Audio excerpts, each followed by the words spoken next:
অবশ্যই আমি তো বললাম একটু আগে বললাম যে আমি এজ গ্রুপ থেকে কিংবা ডোমেস্টিকেও আমি সাথে ছয়ে ব্যাটিং করতাম, ওদের নিয়ে টেলেন্ডার নিয়ে খেলে আমার মানে ওই অভ্যাসটা ছিল। আর এইগুলা নিয়ে এই কারণে আমার 5 বছর লাগছে ফার্স্ট ফার্স্ট ক্লাসে একটা 100 করতে। তো এগুলা হবেই। তো এইভাবেই আসলে এই টাফনেস নিয়ে আর কি পথ চলা, তো চেষ্টা করতেছি যেন আরও বেটার কিছু করা যায়। Thank you. না, যেহেতু প্রথম টেস্টটা আমাদের ফরে যায় নাই, আমরা আমাদের প্রসেসে আছি। তো ম্যাচের পরে আমাদের ভালো ডিসকাশন হয়েছে। অবশ্যই ব্যাটিংয়ের জন্যই ম্যাচটা স্ট্রাগল করতে হয়েছে। সো অবশ্যই ফোকাস থাকবে যেন ব্যাটিংটা ভালো হয়, কারণ আমরা ম্যাক্সিমাম ম্যাচে ব্যাটিং খারাপ হওয়ার কারণে স্ট্রাগল করি। তো অবশ্যই এখানেই আমাদের মেন ফোকাস। না, হারা তো যে কোনো কারোর কাছেই হারা যায়, বাট আমার কাছে মনে হয় যে আমাদের প্রসেসটা ঠিক থাকা উচিত যার সাথেই খেলি। তো স্পেশালি আমি বলবো যে ব্যাটিংটা নিয়ে মূলত আমি বলতেছি, কারণ ব্যাটিং আমাদের ভালো হয় না, এই কারণেই আমরা স্ট্রাগল করেছি। সো এরকমই এই ব্যাপারগুলো, শর্ট সিলেকশনগুলো কীভাবে আরও ব্যাটার করা যায়, কারণ বলারদেরকে তো সবসময় তো আর বলাররা জিতাবে না, ম্যাক্সিমাম ম্যাচই তো বলাররা জিতায়। তো আমরা চাইবো এই ম্যাচটা যেন আমাদের ব্যাটিংয়ে সবাই সবার বেস্ট পারফরমেন্স করে কমফোর্টেবলি জিততে পারি ইনশাল্লাহ। না, এরকম কিছু না। প্রথমটা বলি, হ্যাঁ, যেহেতু সিনিয়ররা যাবেন, স্বাভাবিক ইয়াং প্লেয়ারদের আসতে একটু অ্যাডজাস্ট করতে টাইম লাগতে পারে, এটা স্বাভাবিক। তো আমার কাছে মনে হয় এটা কয়েকদিন সময় লাগবে, আর ইনশাল্লাহ এটা মেক ওভার হয়ে যাবে। আর সেকেন্ডটা কি টেলেন্ডার, আপনি অভিষেকের পর থেকেই শুধুমাত্র টেলেন্ডারদেরকে নিয়ে ব্যাটিং করছেন, স্ট্রাগল করে শেষের দিকে বিশেষ করে ইনিংস বিল্ড আপ করতে হচ্ছে, ওই প্রেশারটা কি ফিল করছেন কিনা যে অভিষেকের পরে এসে? না, আসলে যে সিচুয়েশন এরকমভাবেই তো খেলতে হবে। আসলে এটা নিয়ে তো আসলে কোনো কিছু সে নাই, যে এরকম সিচুয়েশন থাকে টেলেন্ডারকে নিয়ে চেষ্টা করি যেন বড় ইনিংস করা যায়, যতটুকু দূরে নেওয়া যায় আর কি। প্রসেস তো স্বাভাবিক, যে টিমের যে স্ট্রেংথ, ওই স্ট্রেংথ অনুযায়ী খেলা। আসলে এরকম স্ট্রেংথ তো এভাবে বলা উচিত হবে না, বাট আমরা আমাদের প্রসেসটা জানি কিভাবে হওয়া উচিত।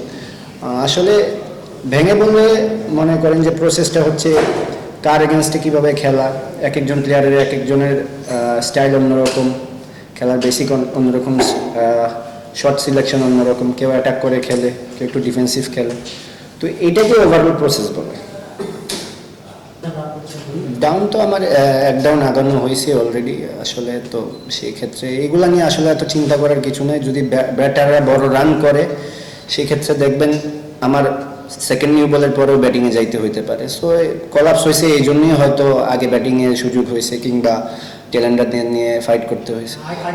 টেলেন্ডারদের সাথে তো আমি ডোমেস্টিক থেকে এভাবে ক্রিকেট খেলে অভ্যস্ত, এজ গ্রুপ, কারণ ডোমেস্টিকেও আমি 7 নম্বরে ব্যাটিং করতাম, 6-এ ব্যাটিং করতাম। তো এরকমভাবে খেলে অভ্যস্ত আর কি। তো এই প্র্যাকটিসটা আগে থেকে ছিল। না, আসলে দেখেন 7 উইকেট যাওয়া মানে কি আরও 3টা উইকেট। আর যেহেতু আমরা টার্গেট দিচ্ছি, দ্যাট মিনস এক একটা রান খুব ইম্পর্টেন্ট। দেখেন হাসান কিন্তু 58 বল খেলছে, 37 রান করছে, মানে 37 রানের একটা পার্টনারশিপ হয়েছে আমাদের। ওটার মধ্যে যদি হাসানও 37 রান করে আমার কোনো সমস্যা নেই, কিন্তু আমরা যেহেতু টার্গেট দিচ্ছি, তো আমার প্ল্যানটাই ছিল, কারণ ওরা প্রথম থেকে আমাকে একদম অ্যাটাক করেই নাই। যখনই হাসান আসছে তখন সব কিছু ছেড়ে দিছে। তো আমার ওই প্ল্যানটা ছিল যে নিউ বলটা পর্যন্ত আসলে তখন একটু অ্যাটাক করবে, তখন কিন্তু হয় নাই আসলে। কারণ এরকমই প্ল্যানিং ছিল, আমাদের প্ল্যানটাও এরকম ছিল, খেলাটা বড় করা, যত দূরে নেওয়া যায়। হয় নাই, বাট হ্যাঁ, এইরকমই প্ল্যান ছিল। আমি আসলে একদম সিম্পল থাকার চেষ্টা করি। এই কথাগুলো আগেও বলছি যে অল অ্যাবাউট মাইন্ডসেট। যে বলেই খেলি, জাস্ট ওইটা নিয়ে প্রিপারেশন থাকে। আমার কিছু পার্সোনাল প্রসেস আছে, কিছু প্র্যাকটিস আছে, ওইগুলোর মধ্যে মনোযোগ থাকে। ওই মনোযোগটা ধরে রাখার কারণেই দেখুন টেস্টে আমি কিন্তু রান করার জন্য এত তাড়াহুড়া করি না, আবার টি20তে আবার একটু অ্যাক্সিলারেট করার চেষ্টা করি। তো ওই জিনিসগুলো, ওই সাটেল চেঞ্জেসগুলো মাইন্ড গেম হিসাবে খেলার চেষ্টা করি আর কি। না, আসলে দেখেন দলে তো উনি একা খেলতেছেন না, উনারই যে রান করতে হবে, এটা তো সবারই করতে হবে। হয়তো উনি করতেছেন না, ইটস ফাইন, যে কোনো কারোর সাথেই হতে পারে। উনারই যে প্রতিদিন রান করতে হবে এমন তো কোনো কথা নেই, সবারই রান করতে হবে। ব্যাটার যতজন আছে সবারই রেসপন্সিবিলিটি নিতে হবে, সবার রান করতে হবে। অ্যাটলিস্ট রান না করলেও ওই ফাইটটা শো করতে হবে। যেমন হাসান লাস্ট ইনিংসে আমার কাছে ওর ব্যাটিং খুবই ভালো লাগছে, যে ও যে ফাইটটা করছে আমার ভালো লাগছে। তো এরকম ইন্টেন্ট থাকলো, সবাই প্রতিদিন রান করবে না, অ্যাটলিস্ট সবাই যেন ওই ট্রাইটা করে, ওই ট্রাইটা করলেই বড় রান করা সম্ভব। Last one. অবশ্যই, আমি তো বললাম একটু আগে বললাম যে আমি এজ গ্রুপ থেকে কিংবা ডোমেস্টিকেও আমি 7-6 ব্যাটিং করতাম। ওদের নিয়ে টেলেন্ডার নিয়ে খেলে আমার মানে ওই অভ্যাসটা ছিল। আর এইগুলা নিয়ে এই কারণে আমার 5 বছর লাগছে ফার্স্ট ক্লাসে একটা 100 করতে। তো এইগুলা হবেই। তো এইভাবেই আসলে এই টাফনেস নিয়ে আর কি পথ চলা, তো চেষ্টা করতেছি যেন আরো বেটার কিছু করা যায়। Thank you.